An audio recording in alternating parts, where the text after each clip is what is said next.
Welcome back to More Than a Lumpy Jumper.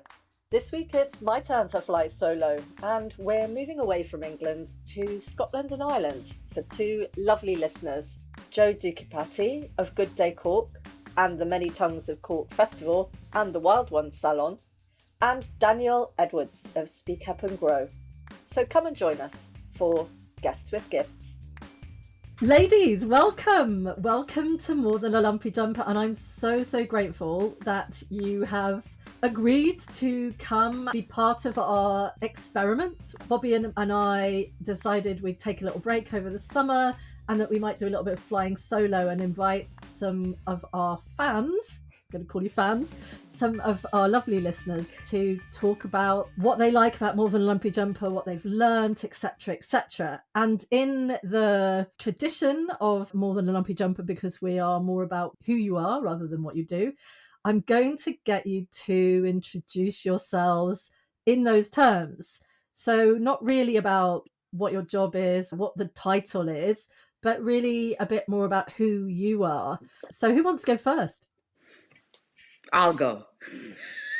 Let's model the behavior of being opposite. No, you go. No, you go. No, I'll go first. So, Bridge, I love you so much. Thank you for thinking of this very smart idea. So, Jo Dukipati, and I am in a very funny mood today. Usually I'm so rough around the edges. I still am, but I think today I've chosen to be softer than I can usually be because the world is just so crap all the time. And a little about me. I want to be curious all the time, and I want to constantly bring people together and have conversations, deep conversations. I think I'm past that space where I want to have junk conversations. Not, don't get me wrong, I do have junk conversations, but then I have those with the people who I have deep conversations with. So I'm a mom. My child is 8 years old. He's bonkers, just like me. And I love to eat yogurt rice. It's not yogurt. In Indian culture, it's curd. We call it curd because it's a cold curd and rice, and then an Indian pickle, but not like pickle like fermented cucumbers, like spicy pickles. It's my favorite food. That's me, really. Yay. Thanks, Jo. And Danielle. Hey, Bridget. So yeah, thanks for having us. I'm just really looking forward to the conversation. So I'm Dan. I live in Scotland. I am not a mum to human kids, but I have 3 fur babies. So my 2 dogs and my cat. And I think for me, regardless of whether it's work or life, my whole thing is how can you learn and how can you be supportive? And I know that sounds really pretentious and very woo-woo, but it's just when I look at how the things that motivate me, when I'm in the office, or things that get me really inspired, whether it's music or going for a hike in the Scottish Hills, or it's all about just a sense of connection, and just because we're all just trying to figure things out. And I think if you can be open about the fact that you don't have the answer to everything and are, as Jo said, constantly curious, is that you can really have great connections and facilitate really good engagement with people. And my default setting is, sorry to be crass, but don't be a dick. So it's just, how do we bring an element of kindness? We all want to exceed expectations and meet challenges and all of those things. So being supportive during that journey, but really don't be a dick. Like, how do we bring kindness to everything? And I know I get a lot of flack because people go, you can't be kind in everything and you've got to be firm. And it's like, well, you can be firm and you can be kind. And so for me, it's how do I get the best engagement, whether it's at home with mum and the animals or in the office, of bringing your best, but bringing your best with kindness always at the top of the list. So that's always my focus is in kind of everything I do. Thanks, Danny. That's lovely. And I really like that point about kindness. And I think it's something that we talk about a lot in podcasts. Saint Brené Brown, it says clear is kind. She makes that clear that kindness doesn't have to be weakness. It doesn't have to be inefficient or ineffective in the workplace. Actually, a lot of the times we're trying to be kind, and we're actually failing because we're not allowing people to be able to be the best that they can and help them to be the best they can by being honest. But honest doesn't have to be cruel. And so, yeah, I'm completely with you on that. And I do think that that's something that some of the sort of more patriarchal leadership traits miss out on, in the same way that they call soft skills, when in actual fact they're hard skills because they're difficult. So thanks for making that point. Now, my little intro of just how I know both of you before we start. So Jo, I met really serendipitously. In fact, both of our meetings were quite serendipitous. But Jo, I met while I was in Gaza, and I was preparing to move to Cork, and I was starting to follow various Cork Facebook groups. And one of them that caught my eye was Good Day Cork. And they were running a competition, and I entered it because I love entering competitions. And I won. And it was a subscription to Good Day Cork. And Jo contacted me and said, oh, come and meet me for coffee and you can come and pick it up. And I was like, I'm in Gaza. And so she was like, oh, okay, that's odd. But then when I came to Cork to look for a house, there was a lovely day, a women's hour of silence in the lovely Maureen's pub. Big plug for the pub down the road from the lovely Maureen. I brought some knitting and a book, and Jo was facilitating general chat afterwards. And it was like, pointing at each other, it's you. And so, yes, she's been a wonderful, wonderful ally and a part of my Cork tribe ever since. And the one, I just say, Good Day Cork is this amazing media platform where she gives voices to all kinds of underrepresented voices, and she does all kinds of other things that I'm sure will come out while we're chatting. And Danni was a friend of a friend, I guess, or maybe a friend of a friend of a friend, in a WhatsApp group where we basically just put the world to rights. And we got in touch there, and then she invited me onto her podcast. So we've never met in person, have we? Mm-mm. But yes, so I was on her podcast, Speak Up and Grow. Yep. Because Danni is a coach. And so, yeah, we have bonded over lots of sort of similar values, etc., etc. Right then, that's the intro. So next question is, what got you listening to More Than a Lumpy Jumper? For me, it was because I knew you. And I think having started my Speak Up and Grow podcast, I realized that you don't get an audience overnight. And so anytime anybody I know and like, and who, as you say, shares an ethos, does something in the media, like be it a podcast or they have a speaking gig, I'll support that, because it's really hard when you're starting to grow, and give it a listen.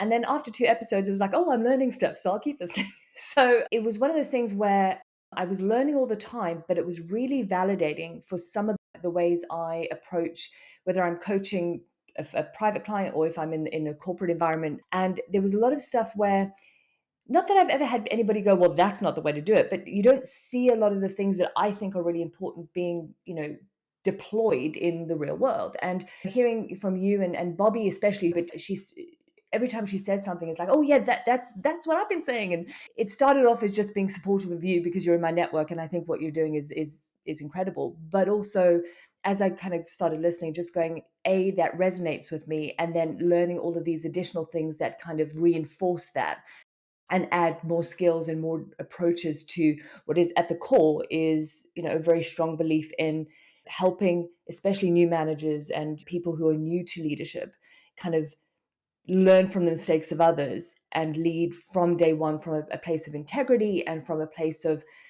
power, and again from a place of kindness. So that's how I started, and that's why I still love listening to it. Yeah, my default, I like that word. My default is anyone who is identifying women or non-binary, and if they're creating something that's being broadcast, I'm like, yeah, I need to know what they're saying, and more so if I'm around them. And so, like Bridge and I, we even without planning, we would end up being in the same spaces. It's all part of getting to know a city. And I moved to this city in 2012. So I kind of know this feeling. It's nice to have someone along with you because I didn't have that. And so when Bridge is saying, I'm going to start a podcast, it's like, go for it. Just go for it.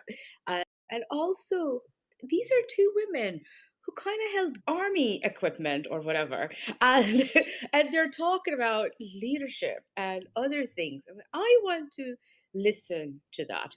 And I was concerned that if, it's two friends, am I going to get in on their inside jokes? And I kind of do, which is, I don't know how you managed to pull that off. So I love that part. I don't feel excluded in the conversation, which is a great tip for anyone who wants to understand inclusion. So that's there.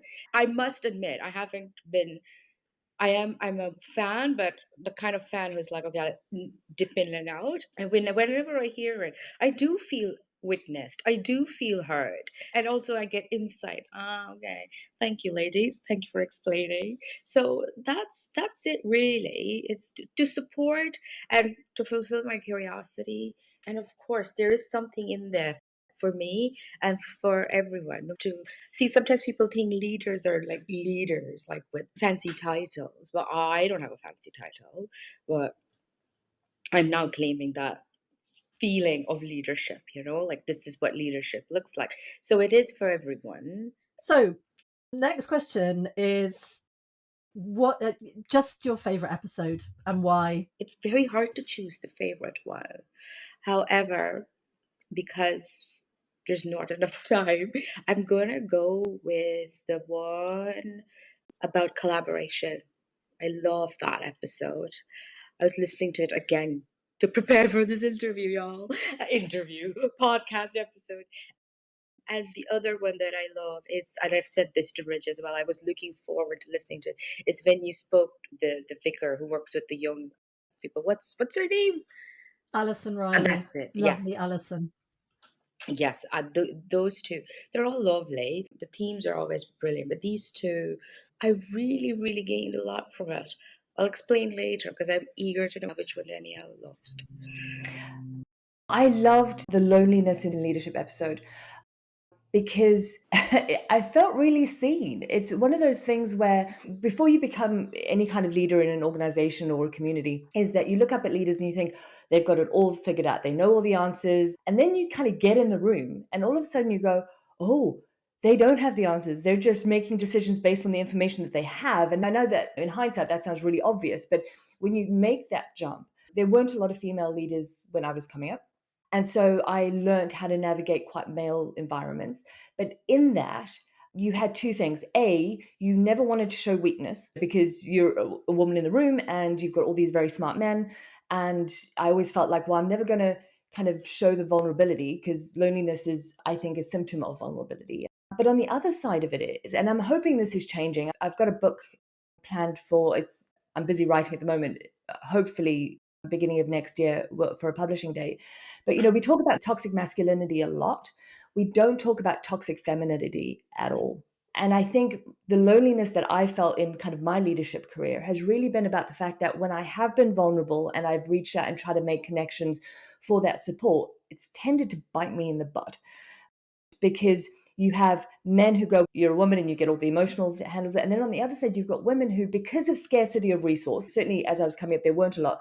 So in a scarcity of resource environment, people get really competitive and use weakness against you. And so for me, I just internalized. So I kind of figure things out on my own. And I've kind of become really insular and not reached out for support. And listening to some of Bobby's tips on that episode were great. Like you guys called it, I think, management through walking.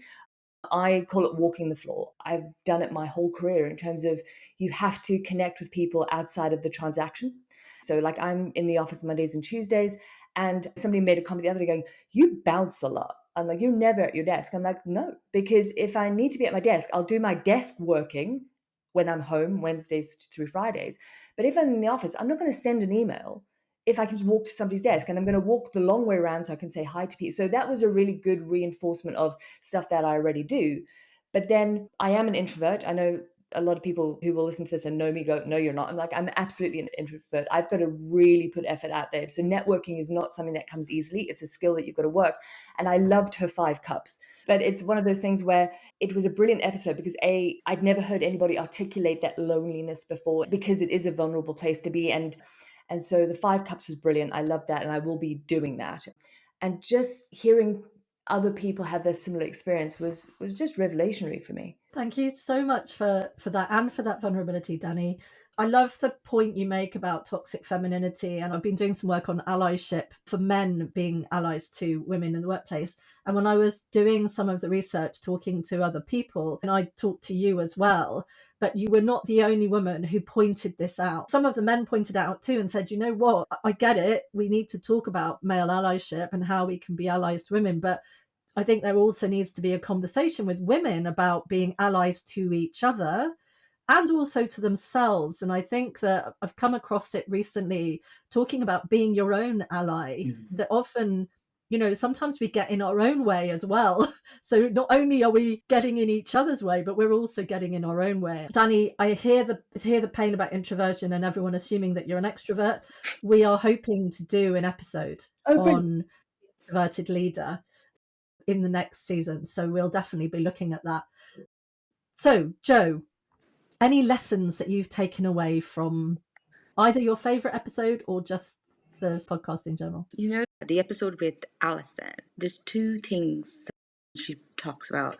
The concept of faith, having faith in something that's beyond you, you know, and how that has helped to understand all the dilemmas that she's experienced. And in fact, during the interview, Alison points out that, you know, constantly doing. And then when the time came to reflect, it was so hard.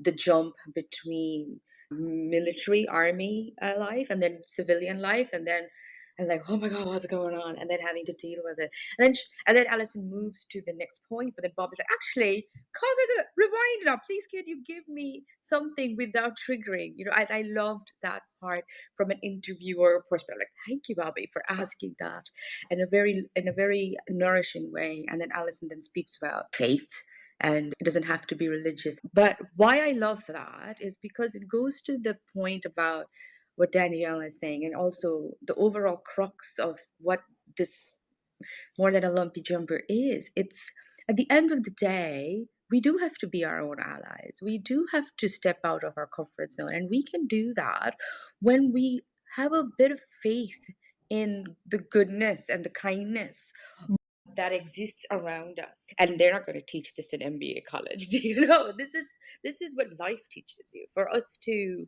have the value of having that faith, and also rituals, whatever those rituals are for us. I found that very, very comforting and also powerful. So that's one thing.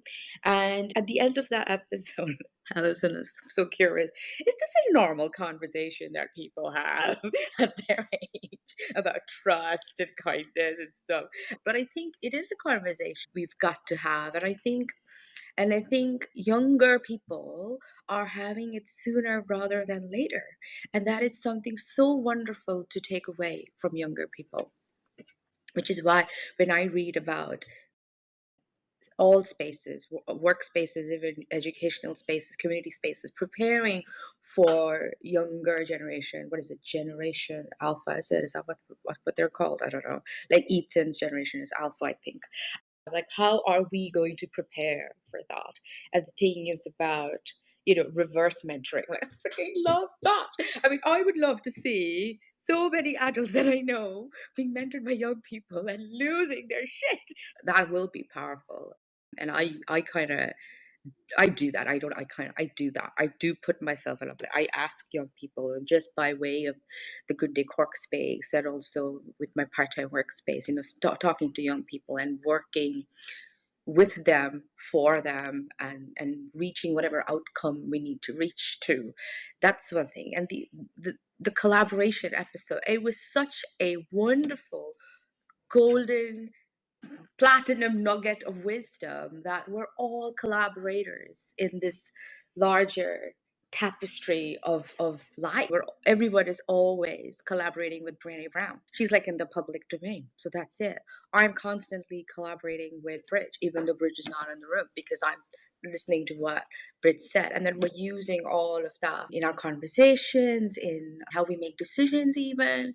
So So it's like zooming out and looking at the bigger picture, which means I feel at the end of the day, if anyone believes that, you have to look out for yourself and not share information, that leads to loneliness in different spaces, that's a whole load of bullshit. Because, first of all, nothing is original. Everything has been done before, right? So, what brings originality to something is, I suppose, our experience and how we approach it, even though the concept has existed since I don't know, dinosaurs time, right? So I love that because that's very liberating. Then it's actually liberating because now I feel even more confident to go out and ask people for help. Because, Danielle, you said you're introverted. I'm very lazy, very lazy. I'm a lazy person, and everybody's like, "No, you're not. Look at you." I'm like, "No, I am. I only wake up because I believe it's something, and so I wake up to do that. Otherwise, I'm happy to be at a beach drinking water. God, I'm not even interested in alcohol anymore. Drink water and then, coconut water and enjoy myself." So I think those are the wonderful things that I'm taking away from these two ladies and their guests. Can I pick up something on your collaboration thing? So I think one of the challenges, and I don't know how we solve, I really don't, but I think when we talk about the reasons why there is loneliness in leadership and also the collaboration part, I think one of the things I think that kind of contributes to the negative side of both of those things is I don't think we've cracked as a society how to bring generations together. And what I mean by that is that collaboration and good leadership all goes about how people are hearing what you're saying or hearing what you're asking for. And I know just with peers of my own who are generationally the same as me, is oftentimes we'll ask for something and it takes a couple of passes and then people are all on the same page and we go back to clear as kind. But I feel like we're starting to have these conversations about collaboration and being open and being clear about what you want. I don't think it's widely thought about how you communicate those things is different, and how people hear what you're asking for or what you're telling them to do or what you're needing them to do. The responsibility of me as the communicator is making sure people are actually hearing what you're saying. So I'm ADHD, which is relatively newly diagnosed. Although I'm not a big fan of labels, that really helped me. And so what it's allowed me to do is to communicate with people in terms of going, this is how I work and this is how I need you to interface with me. I remember a couple of years ago, I was in at work and I got a phone call from my acting manager there, and we had a big conference call. He's like, "You're very rude and you keep interrupting." And it's like, well, and in my head, I'm going, yes, but I'm on a conference call. There is a delay. I'm not trying to interrupt. The technology and the remoteness of this is not conducive, and I have things I need to contribute, and nobody was giving me space to do that. And so I did the opposite. I really overcompensated and just would say nothing and then would follow up offline. But the problem with that is that the people who I needed to see me contributing weren't seeing me contribute.